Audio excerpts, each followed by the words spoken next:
Hello and welcome to the Jeff and Jamie feed. We're glad to have you with us here. Today we have a super fun topic. I love this topic. Because it involves a lot of food, a lot of business. Brunch. Let's do it. Brunch. Okay, so when I say brunch to you, what does that mean to you? How's it feel? Happiness? What is it? Brunch is happy. Brunch is awesome. It's a celebratory meal. Yeah. You wake up hungover and hungry in the morning. There's nothing better. What's your favorite thing about brunch, or like even a favorite place that you've been for brunch? Like, what are the pieces of it that you love?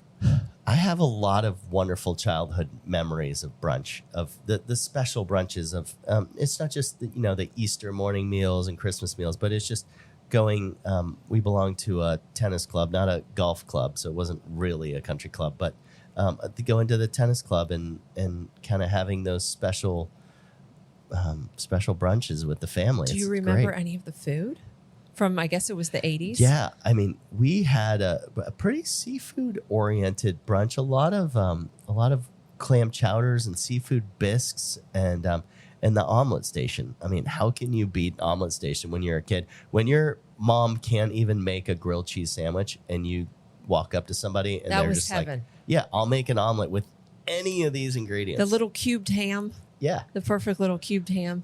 I think my favorite part of brunch growing up was things like the carving station, where you'd walk up with your plate and have like that delectable brunch like that. That was it. Just brunch felt so celebratory and so ritzy and so beyond what we would normally eat. But today, I think in these times when I think about brunch, I think about some brunches that we've had up in New York City. Hotel brunches. Brunches, yes. But just how I feel like there's always a cocktail. There's bright colors, and it's just a super fun meal.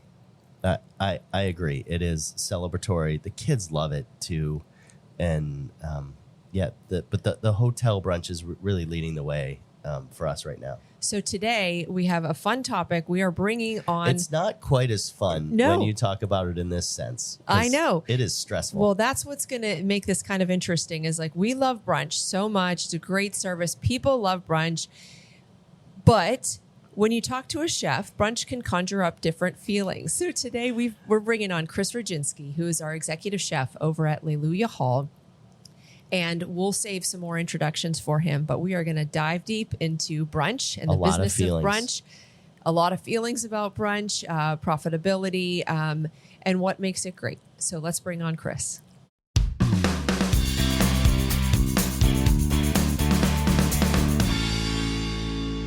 All right, so welcome on Chris Rogienski. Chris is our executive chef over at Leluia Hall. He has been on our team, 10 years? Yeah, just close to 10 years. 10 years. He started out with us as, well, I guess you started a little bit at Crepe Cellar, but then you went over to Haberdish. He opened up Supperland with us and then opened up Leluia Hall as well. And Chris, tell us a little bit about your background as a chef.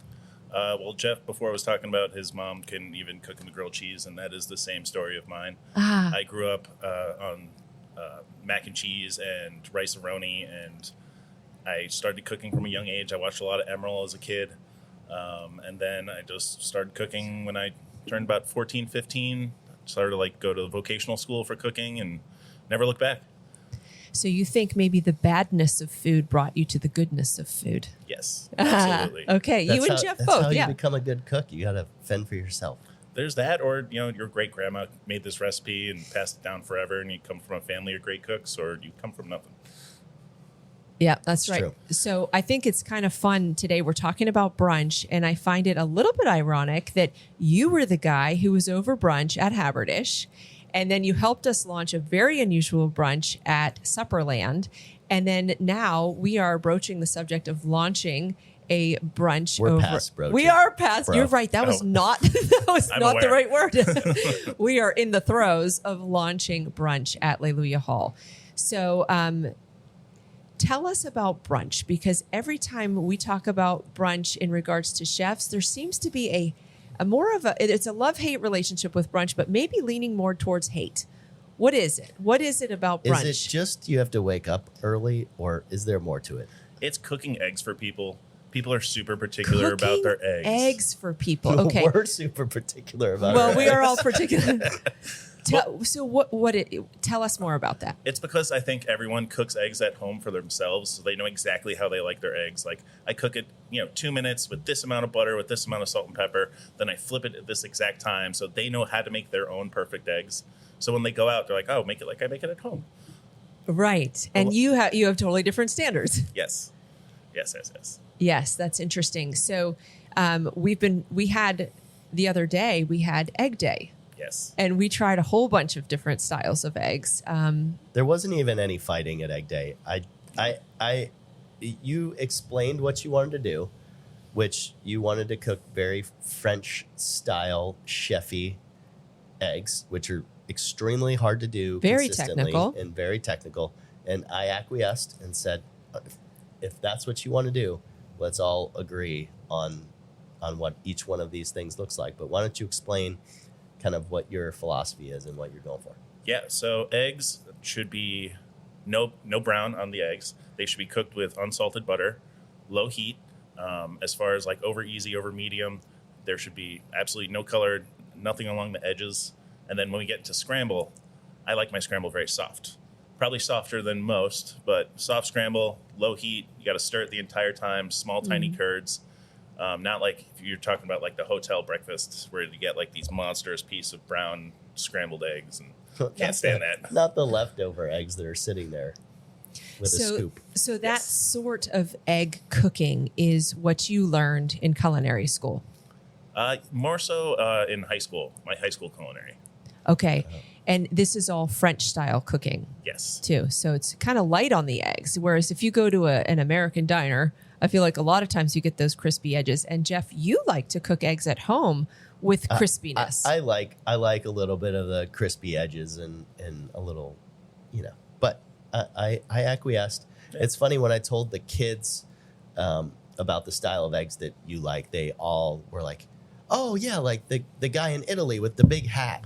Because we had this young kid that was basically doing an apprenticeship, and they're making him cook eggs every day for his apprenticeship, and he was obviously in culinary school, and he was just having to do those kind of French style, very culinary school eggs over and over again, and so they knew exactly what I was talking about from that. The hat actually means a lot with eggs. For each little crease is one way to cook an egg on the toques. I love it. Is that for real? I didn't know that. Stop. How many ways are there? 100. 100. No way. So they say. I mean, I probably can name like 40 or 50. Okay, that's incredible. Well, speaking of eggs, I'm going to bring these over here because I brought 2 different eggs, and we'll show you guys a close in of these as well. But we have looking at them, I know you know which one is the farm fresh and which one is a regular, just standard egg. And I wanted to talk about the differences of them. Maybe it's in look, maybe it's nutritive value, maybe it's in how they taste. I don't know. I'm interested to hear. And then why choose to go with one or the other? I'm sure they cost different too. Yeah. I mean, I could talk about eggs all day. So the farm fresh eggs, they just have a richer flavor. They eat better. They are more velvety. The only thing I prefer to use the regular eggs for is hard boiled. Because the older the egg is, the more it separates away from the shell, so it's easier to peel. Very good point. Now, I am all for the farm fresh eggs because that's what I would buy, right? I'd go to the grocery store and I get the most expensive dozen eggs that I can find. And I love the dark color. I love how they look, especially when you're making pasta. Like having the super orange egg is a big thing, I think, for both of us. Yeah. But they say, and I don't know who they is, but it seems like there's been multiple tests done about the flavor of eggs. And I think it is next to impossible for people to tell the flavor difference between farm fresh eggs. Maybe it's because of the way eggs. that you're cooking it. Maybe if you cook it more velvety and smoothly, the way, in French style cooking, maybe you'd be able to decipher that. That could be. I feel like we could. I feel like we need to test this theory. We might have to test that. Maybe we do need to do a blind taste test and have somebody, do an excellent job cooking it. We could do this during our final brunch prep. Okay.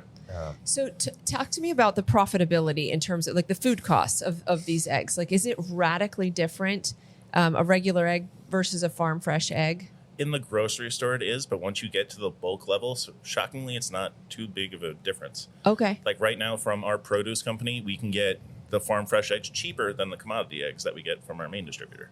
Ah, interesting. And a lot of that's transportation because they're local, They're and we local. have a lot of things, and we're probably getting stuff from the farm anyways. So we kind of are able I love to that. compete. I know we use farm fresh at most of our places for brunches. Maybe we use the standard eggs for baking type stuff. I'm not sure. We only have the farm fresh eggs at Leluia. Okay. I love that. This will be a great brunch.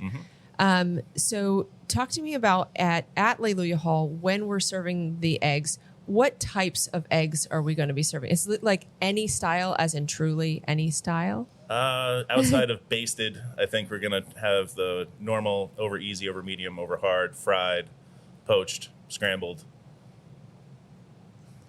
I mean, you can keep going, but I think those are, we'll stick with those 5 or 6 for now. Okay. Okay. I And like it. It's interesting because when we designed Supperland Brunch, which is an orchestration, and it's a buffet, and so how do you make that special? But we were also designing it on, it's extremely expensive to open Supperland. We have to get the fires lit, we have to do all of these things.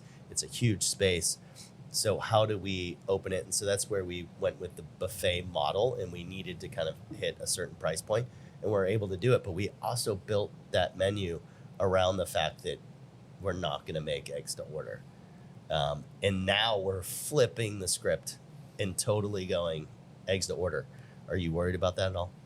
No, I feel like once you get somebody who's a good egg guy, just like a good steak guy, it's not an issue. He doesn't go in worried about it. Like, if you're truly good at it, you're fine. So are there any other reasons why chefs don't love brunch? Is it truly just around the eggs? It's the people, I think. I think you get a different crowd for brunch than you do for dinner service. As in the guests or the people that you're hired on your team? Both. It's okay. Both the people that do morning shifts are just a different breed than the people who do night shifts. Interesting. They just adapt differently. They're just a different type of cook.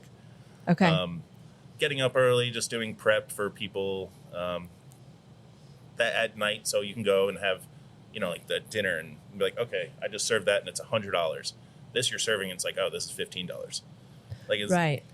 The love is still there, but like and that's something back we've been working on for Leluia Hall is how do we get our price points up? Because we all know brunch, you could go down the street and have a lovely brunch for $18, but we can't do that and be able to sustain. We're in not that a building. New York hotel that can just say, oh yes, our bacon and eggs is $32, right? We don't have that ability. But we need to be able to have those price points be high. What is the aim in terms of the price point for brunch that ideally you would like to be hitting, Jeff? So I think we're trying to hit that low 20s for a lot of our items, the $20 to $25, and not really have any $10 items. I think that's kind of the big thing for us is we would not be very successful if we have a group of 4 come in and they all spend $10, $12 total. But so per person, what do you think it will end up being once they buy drinks and so forth? per person, hopefully, we can get somebody to get an appetizer, an entree, and a drink, and we're, getting them to $40, $50 a person would be awesome. Okay. So I think that's the goal to shoot for. Okay. I think having our extensive steak and eggs part of Yes. the brunch is going to be huge for our bottom line. Like, there's nowhere else in the city you can go get Wagyu steak and eggs. Oh, I know. That sounds amazing. So what are the different, I don't know, like the amount of steak we'll put on a plate for a steak and eggs. So at Leluia Hall, just to give you a little background, we are known for steak and surf. We've got a number of different cuts that we bring in, different types of steak. And then for brunch, we're going to be serving it as steak and eggs. And I think we're attacking those numbers and getting a little bit higher by just putting awesome, incredible ingredients in the breakfast. Like you have, crab and lobster and great steaks, but you can talk about the steak and eggs a little bit more. And what exactly are we putting on the plate? So we have our Wagyu picanha, which is a super fun cut. I think there's maybe 1 or 2 other restaurants in Charlotte that are selling it. And to be able to have that as like an option, like, oh man, I want to go and like just ball out on brunch. I'm going to do Wagyu steak and eggs. I love that. And like just get that price point up, but also even down to the potato that we're going to serve. Like we've had this potato 20 times, and I feel like we finally got it like really awesome. Like we just taking the time and the effort to do all these small things and do them really well. And yeah, I think the love that we put into the potato, like, you know, people aren't going to know that we have to actually start it the day before and let, you know, where you cook it and let the water soak back into the potato and do some of those little touches. It makes it really special, and it's an awesome dish. Yeah. Well, it's kind of like the steaks too, going to the trouble of curing the steaks. Yeah. And that'll take that to another level too. And that has been really well received by a lot of customers, saying like, oh, this is the best steak I've ever had. And people just go crazy for it. I agree. It is delicious. And I think that's going to take those steak and eggs to an even higher level. So let's talk about Supperland's brunch a little bit more. That was a really unique brunch to open up. We were trying to get people around the $65 price point. We created this buffet. What would you guys say were some of the biggest challenges we came across in trying to create that? Because obviously that space is not meant to have a buffet. And usually if you're opening a buffet restaurant, like you've set it up to have counter space and sneeze guards and all of this. And here we're going into a fine dining restaurant and creating this luxurious buffet. What were some of the biggest issues we ran into? I think making the food look fresh and keeping the food fresh. You know, just kind of figuring out, okay, we have a party of 10 coming in 5 minutes. Let's drop more skewers. Let's get new gravy on. Let's get new grits on. Things like that, just trying to manage the reservations and keep the food looking hot and fresh at all times. Because the brunch was good for 4 hours. It's been a minute. And I mean, I think the other challenge is just storage. Like we had no place to keep the things we were serving brunch on, and we had to get a special rack, and it, you know, tucks in somewhere, gets pulled out. It is a complete orchestration with things labeled, and everything has to go back on the same spot. And people have to come and set it up the same way every day. We have, you know, it is precise. Yeah, people don't realize the amount of, I won't say trouble, but effort that our team goes to make that brunch happen. And it literally gets rolled out on a cart, and they bring all the stuff up, and then they have to close it back up for dinner. And it is an incredible orchestration.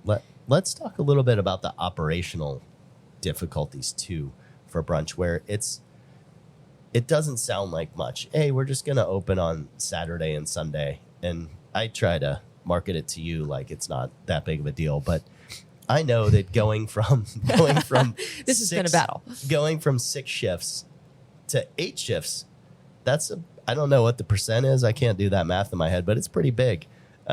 It's more than 20%. So it is a lot more hours and a lot of prep of new items and different items.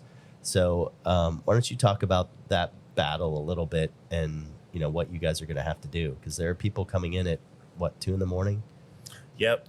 So the pastry teams need to get there, 1 or 2 o'clock in the morning to get all the baked goods done, so we have room to start cooking stuff for our dinner shift. There's just a million other things to do brunch well. Like we're gonna, make our own sausage. We're gonna make our own potato cakes. We're gonna do all these things from scratch, and it doesn't just start on Saturday morning to get this done. Like we have to start on Tuesday, Wednesday to start prepping these things to have them ready for the weekend. So it's not just, we're just going to add 2 shifts. Like, no, this requires more planning, more hiring. There's more people on deck to be prepared for a busy But brunch. From a profitability standpoint, it is really, really helpful for us to just improve those Saturday and Sunday, improve those day parts.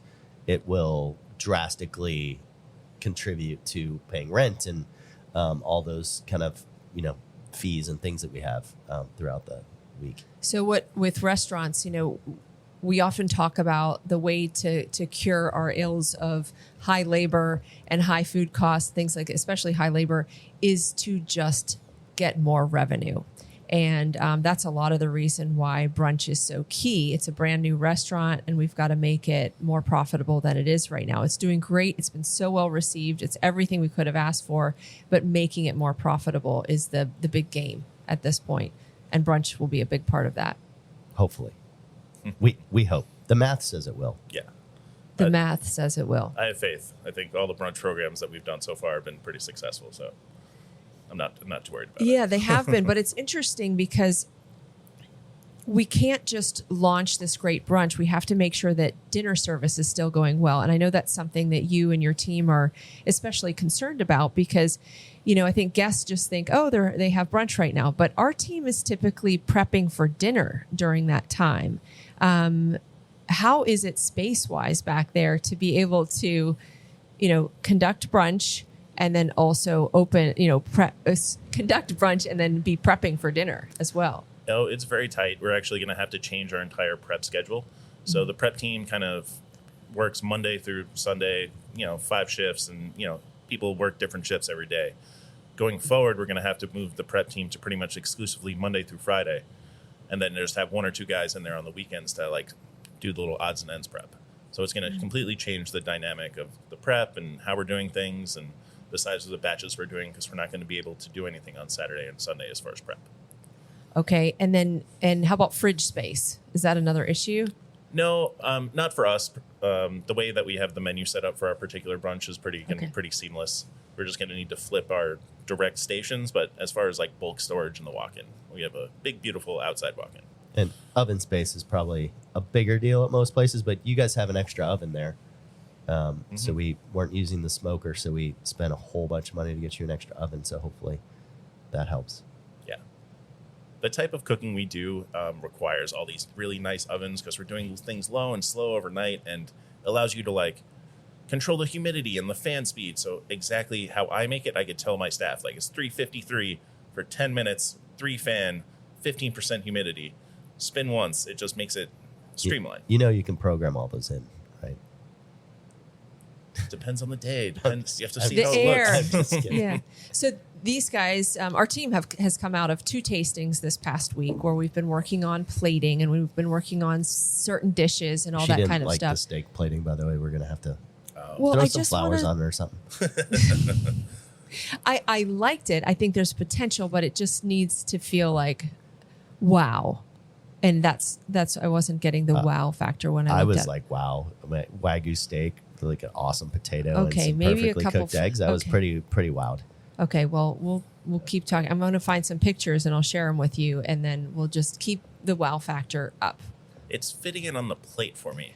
We put it on the circle and it looked like crowded, so we put it on the rectangle. I didn't mind the rectangle. That part I didn't mind. Oh, okay. Yeah, no, I like the rectangle plate. These are the things we have to think about, like which plate, which flowers, any flowers, no flowers, which sauces, all that kind of stuff. Steak, potato, right? What order? Yeah. Right? What order? All the things.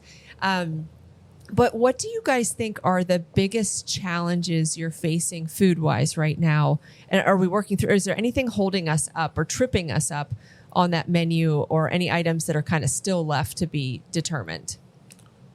Not that I could really think of. I think Seems we're like- pretty short up. There's a couple minor plating things I know we need to work on. And the potatoes were a big thing. There was a big win this week, it sounded like. Yes. Okay. Yeah, pastry has a little bit of work to do, which isn't usually the case. But we decided to switch over to monkey bread. So we're taking the leftover Hawaiian rolls that we have. Like the scraps. Hawaiian rolls are so good. They're so good. And then, we're taking the leftover and we're doing a soak on them and creating an awesome monkey bread. And I think they were just going off of what they were making for staff meal. And we have to pump it up a little bit more than the staff meal monkey bread. And but the potential's there. It's going to be great, but she's got a little work to do there. And then the French toast is a little bit technical and been a little bit harder the way we want to do it. Yeah. And have it be kind of firm on the outside and crunchy on the outside, but gooey in the middle, and kind of getting all the timing down there. So Savannah's a little bit stressed about that. So whatever we can help her, I think the monkey bread she'll handle. But if we could get that French toast dialed in this week, that would be a big help. Yeah. So using scraps, I'll say, and utilizing ingredients that we're already using is key for this menu, because we don't have a ton of space. We don't have a lot of room to increase labor or anything. Are there any other dishes that kind of hit that mark of using what we're already using? I mean, probably a few really obvious ones. Yeah, the jerk duck eggs Benedict. Yeah. Mm-hmm. So that is taking the jerk duck that we serve at dinner, taking the crispy skin off and just heating up the meat, putting it over tostadas and a little potato cake and hollandaise. So that's going to be delicious. Yeah. Oh, it's good. Yeah, it's awesome. The lobster roll was incredible at the last tasting too, where we have lobster there. We're already making lobster taco. So now we have a lobster roll for brunch, and it's been right. really And the good. monkey bread's a good example. The potatoes, is it a similar setup to our potato and roe dish on the dinner menu, right? Yep, correct. It's going to be the same process, just smaller rounds. Okay. And I think one of the cool things too about us doing all the brunch research to perfect the hash brown was it's actually made our potato and roe dish better for nightly service. So we were kind of like, we have this. This is amazing. Let's add this to what we're doing at dinner. So now you have a lot more prep, because I know it's not easy to make and it's multi-step, but it's worth it. It's better than the tater tot at Haberdish. Yeah, I'll tell you that. There you go. The tater tot at Haberdish is pretty hard to beat, though. Oh yeah, It was wonderful. Pain. Yeah, it is hard. Well, I think listeners out there may not realize how much strategy goes into creating a menu, not just in terms of creating a menu that people want to buy from and come back and visit and dine there in that restaurant, but in terms of just making it work and using what you have and cross-utilizing ingredients and all that kind of stuff. And even though, brunch is a very different day part from dinner, it's a totally different set of ingredients, but how we're able to use a lot of those same ingredients then again for brunch, and how well that works. And cocktails are on the way too. I know you've been working with Colleen on the cocktails. We have I don't know if you want to come, but we have a cocktail tasting on Thursday. As soon as the Supperland tasting gets done, we're going to Colleen's little shed and doing a brunch cocktail tasting. So don't know what your Thursday afternoon's like, but Lindsay and my Thursday afternoon is pretty booked.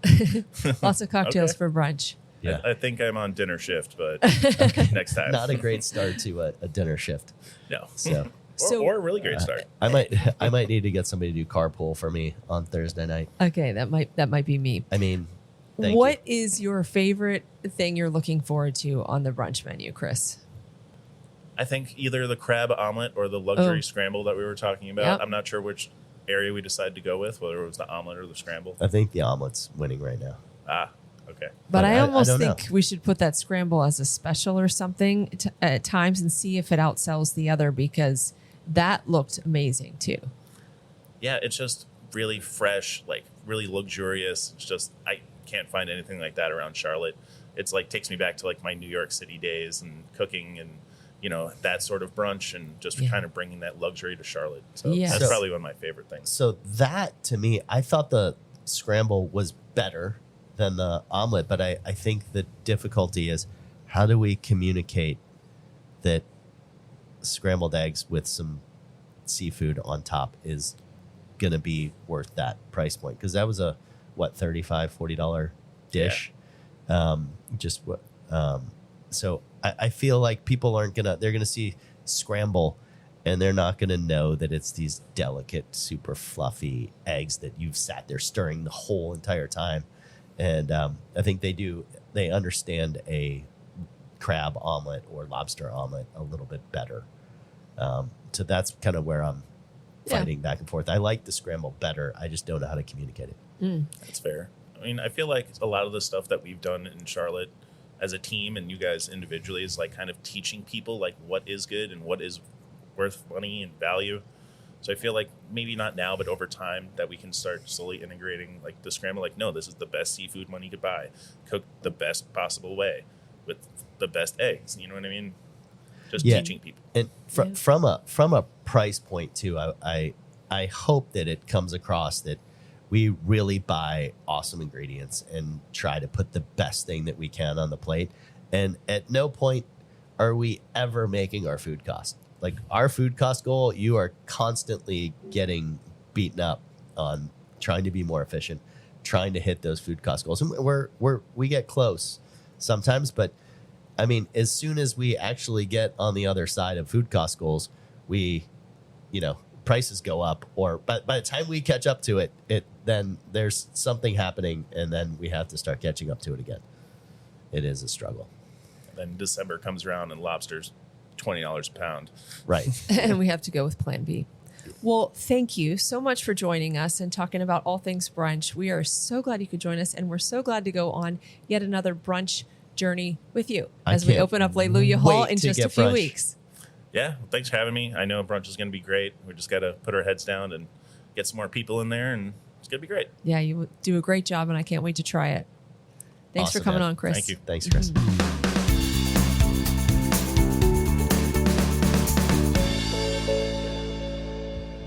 All right. I loved getting to talk about brunch because I'm super excited about that service coming up at Leluia Hall. I think it's going to be a huge success, especially in the space, too. We didn't talk anything about the space itself, but that is an awesome building for a beautiful, bright, fresh brunch. It is gorgeous. And when the light's coming in the morning, it's going to be... It's very walkable, too, for people there in the Dilworth area and South for End. us.